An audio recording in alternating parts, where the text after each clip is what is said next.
آپ سن رہے ہیں طبقاتی جدوجہد، انقلابی سوشلزم کا علم بردار، جمہوری مرکزیت، ایک متحرک توازن۔ تحریر علی تراب۔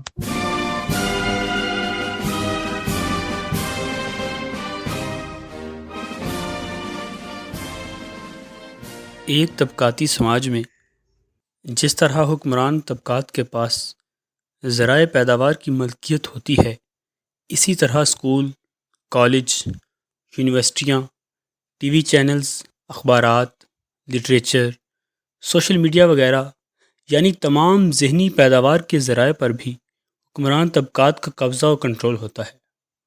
اس لیے عام حالات میں سماج پر حاوی نظریات، خیالات، اخلاقیات، اقدار و روایات حکمران طبقات کے ہوتے ہیں۔ حکمران طبقہ اپنی اخلاقیات کو آخری اور حتمی بنا کر پیش کرتا ہے اور ان سے انحراف کو جرم قرار دیتا ہے۔ یہی اخلاقیات ہیں جو اس استحصال پر مبنی نظام کو قائم رکھتی ہیں، ورنہ محض جبر کی بنیاد پر یہ نظام 2 ہفتے نہ چل سکتا۔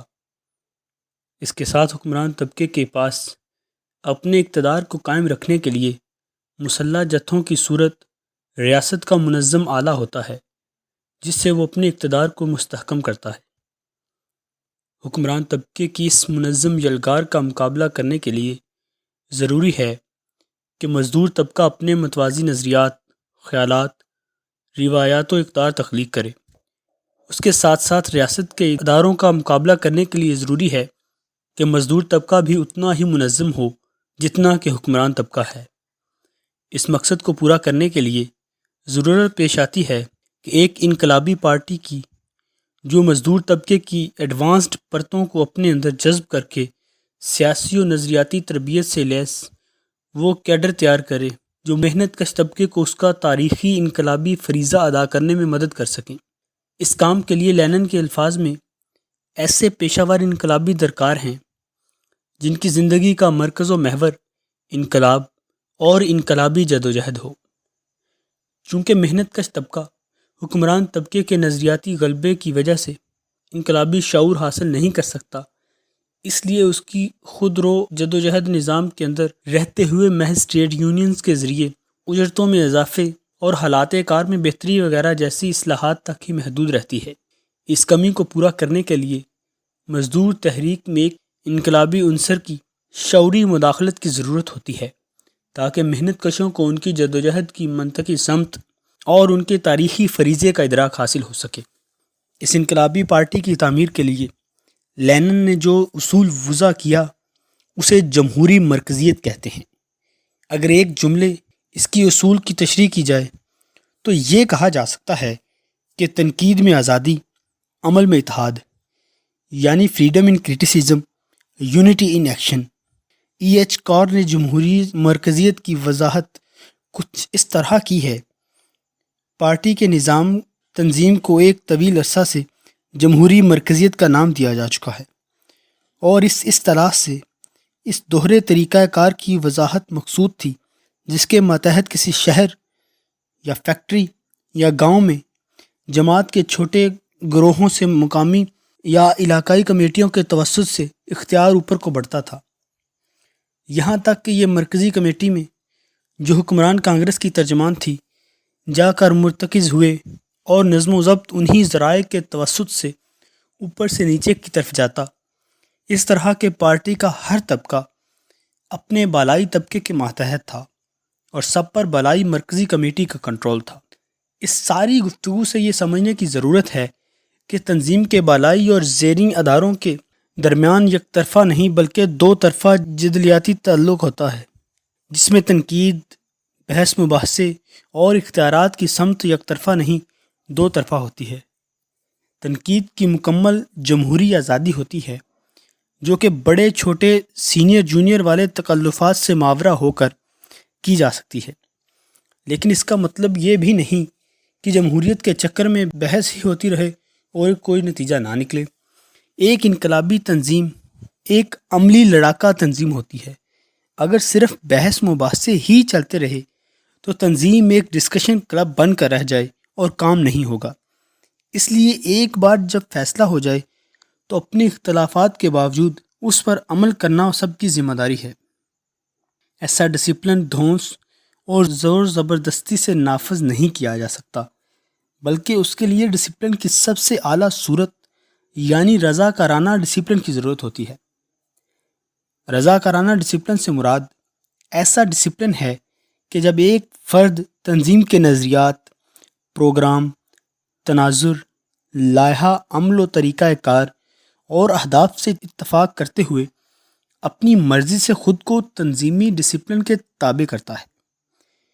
اس مضبوط ڈسپلن کے ساتھ ہی تنظیم اور کارکنان خود کو اور طبقے کو حکمران طبقے کی اخلاقیات اور نظریات سے محفوظ رکھتے ہیں۔ پیٹی بورژوا دانشوروں کو اس میں اپنی انفرادیت کچلی نظر آتی ہے۔ یہ لوگ اصطلاحات کے مطالب پر ہی بحث کرتے رہ جاتے ہیں کہ کون سا لفظ استعمال کرنا چاہیے اور کون سا نہیں۔ حقیقت یہ ہے، ایک فرد کی شخصیت کے مختلف پہلو ہوتے ہیں، اور جب کوئی فرد ایک جمہوری انداز میں سب جان سمجھ کر اپنی مرضی سے خود کو تنظیمی ڈسپلن کے تابع کرتا ہے تو وہ اپنی انفرادیت کے ہی ایک مخصوص پہلو کا اظہار کر رہا ہوتا ہے۔ یہاں تک کہ نہ صرف اظہار کرتا ہے بلکہ اسے مزید نکھارتا ہے۔ جمہوری مرکزیت کی کوئی جامد یا غیر متغیر اصول نہیں ہے، یہ ایک جدلیاتی اصول ہے، اس لیے اس کا کبھی کوئی ایک مخصوص فارمولہ نہیں ہو سکتا۔ اس کے دونوں اجزاء یعنی جمہوریت اور مرکزیت کے درمیان ہمیشہ ایک تصادم اور کشمکش کی کیفیت رہتی ہے، اور یہ ایک ہی موضوعی عنصر کا آرٹ ہے کہ مختلف حالات و کیفیات اور معروض کی ضروریات کے مطابق اس متغیر توازن کو قائم کرے۔ جن ادوار میں تنظیم کو سخت ریاستی جبر کا سامنا ہو، یا تحریک اپنے عروج پر ہو، یا پارٹی اقتدار پر قبضہ کر چکی ہو اور سوال مزدور طبقے کے اقتدار کو انقلابی قوتوں اور خانہ جنگی سے بچانے کا ہو، ایسی صورتحال میں مرکزیت حاوی ہو سکتی ہے۔ اس کے برعکس بحرانی اور جمود کے ادوار میں جب سماج میں کوئی تحریک نہ ہو، ایسے حالات میں سماج پر رجت اور مایوسی غالب آ جاتی ہے۔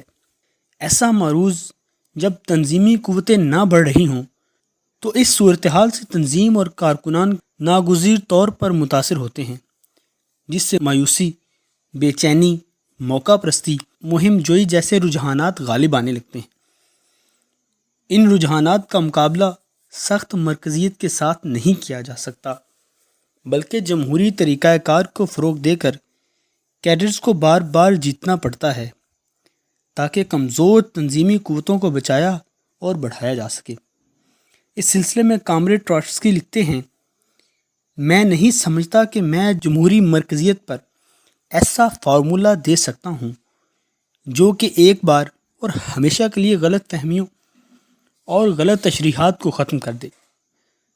پارٹی ایک زندہ جسم ہے، یہ بیرونی رکاوٹوں اور اندرونی تضادات کے ساتھ کشمکش میں آگے بڑھتا ہے۔ صرف ایک درست پالیسی ہی صحت مند پارٹی نظام کی ضمانت دے سکتی ہے۔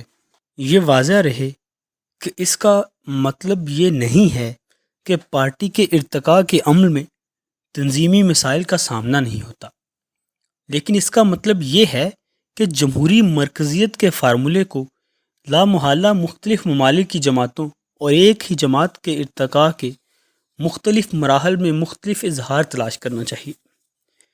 جمہوریت اور مرکزیت اپنے آپ کو ایک دوسرے کے غیر متغیر تناسب میں نہیں پاتے، سب کچھ ٹھوس حالات پر منحصر ہے۔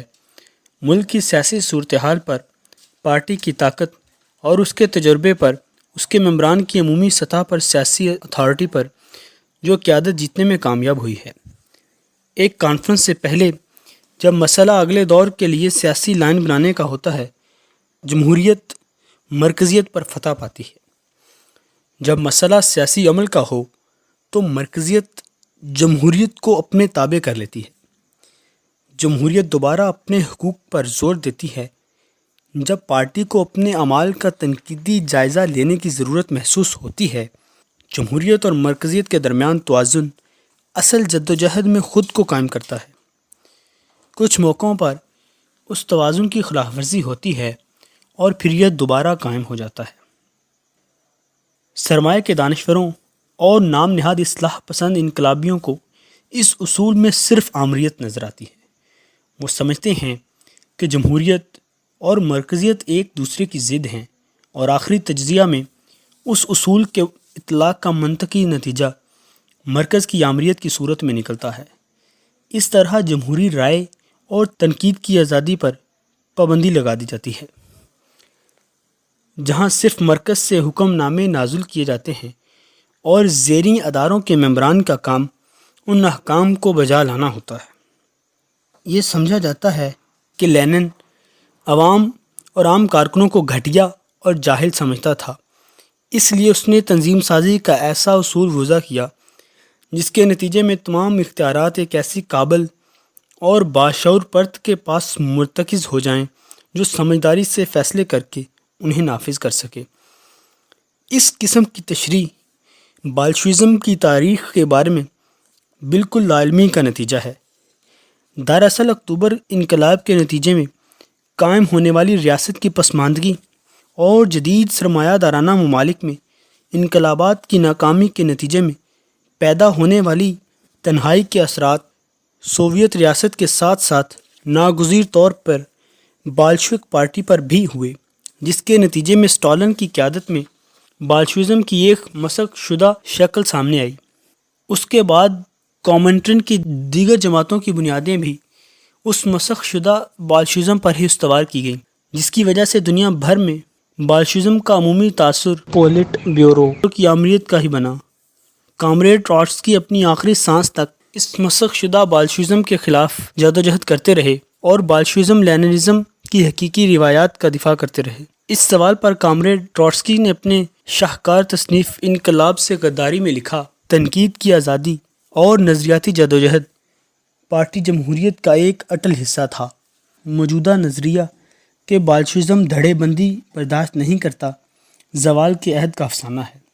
در حقیقت بالشویزم کی تاریخ مختلف دھڑوں کے مابین کشمکش کی تاریخ ہے، اور ایک حقیقی انقلابی تنظیم جس کا مقصد عالمی سرمایہ داری کو اکھاڑ پھینکنا ہو اور اپنے جھنڈے تلے سب سے بہادر باغی، لڑاکے اور شورشی عناصر کو متحد کرنا ہو، وہ کیسے بغیر علمی کشمکش، بغیر دھڑے بندی اور عارضی گروہوں کی تشکیل کے رہ سکتی ہے اور نشوونما کر سکتی ہے۔ بالشوک قیادت کی دور اندیشی نے اکثر تنازعات کو نرم کرنا اور دھڑے بندی کے دورانیے کو کم کرنا ممکن بنایا، لیکن اس سے زیادہ نہیں۔ مرکزی کمیٹی نے اس بھرپور جمہوری حمایت پر انحصار کیا، اس سے اس میں فیصلے کرنے اور احکامات دینے کی جرات پیدا ہوئی، اور تمام نازک مراحل میں قیادت کی واضح درستگی نے اسے وہ اعلیٰ اتھارٹی عطا کی جو مرکزیت کا انمول اخلاقی سرمایہ ہے۔ بالشوک پارٹی کا نظام اقتدار میں آنے سے پہلے اس سے بالکل متضاد تھا، جو کہ کمیونسٹ انٹرنیشنل کے مختلف سیکشنز کا اب ہے، جس میں ان کے لیڈران اوپر سے مسلط کیے جاتے ہیں، ایک حکم نامے کے ساتھ پالیسی تبدیل کر دی جاتی ہے، رینک اینڈ فائل کے ساتھ مغرور رویہ رکھا جاتا ہے، اور کریملن کے آگے سجدہ ریز ہوا جاتا ہے۔ لیکن اقتدار پر قبضے کے شروع کے سالوں میں بھی باوجود اس کے کہ اس وقت ہی انتظامی مشینری کو زنگ لگنا شروع ہو گیا تھا، کسی بھی بالشوک کو بشمول اسٹالن کی اگر کوئی پارٹی کی 10 یا 15 بات کی تصویر سکرین پر دکھاتا تو وہ اسے پارٹی پر جھوٹی تہمت لگانے کی کوشش قرار دیتا۔ یہ چیز لینن اور اس کے ساتھیوں کی ہمیشہ توجہ کا مرکز رہی کہ پارٹی کے کارکنان کو اقتدار پر فائز لوگوں کے شر سے محفوظ رکھا جائے۔ تاہم ریاستی مشینری کے ساتھ غیر معمولی جڑت اور بعض اوقات مکمل انضمام نے پارٹی کی آزادی اور لچک کو ناقابل تلافی نقصان پہنچایا۔ مشکلات بڑھنے کے ساتھ جمہوریت سکڑتی گئی۔ شروعات میں پارٹی کی کوشش اور امید تھی کہ سوویتوں کے اندر سیاسی جدوجہد کی آزادی کو قائم رکھا جائے، لیکن خانہ جنگی نے اس معاملے میں بہت سی ترامیم پر مجبور کر دیا۔ حزب اختلاف کی جماعتوں پر ایک بعد ایک پابندی لگا دی گئی۔ یہ حکمت عملی جو کہ واضح طور پر سوویت جمہوریت کی روح کے خلاف تھی، بالشوک لیڈران کی جانب سے ایک اصول کے طور پر نہیں اپنائی گئی، بلکہ اپنی دفاع کے لیے ایک چھوٹے مرحلے کے لیے تھی۔ حکمران جماعت میں تیز اضافے، اس کے اہداف کے حجم نے لامحالہ طور پر اندرونی اختلافات کو جنم دیا۔ زیر زمین موجود مخالف دھاروں کی جانب سے ملک کی واحد قانونی جماعت پر مختلف ذرائع سے دباؤ ڈالا جا رہا تھا، جس کے نتیجے میں گروہی جدوجہد میں شدت آ رہی تھی۔ خانہ جنگی کے خاتمے کے قریب اس جدوجہد نے ایسی شکل اختیار کی کہ ریاستی طاقت کو خطرہ لاحق ہو گیا۔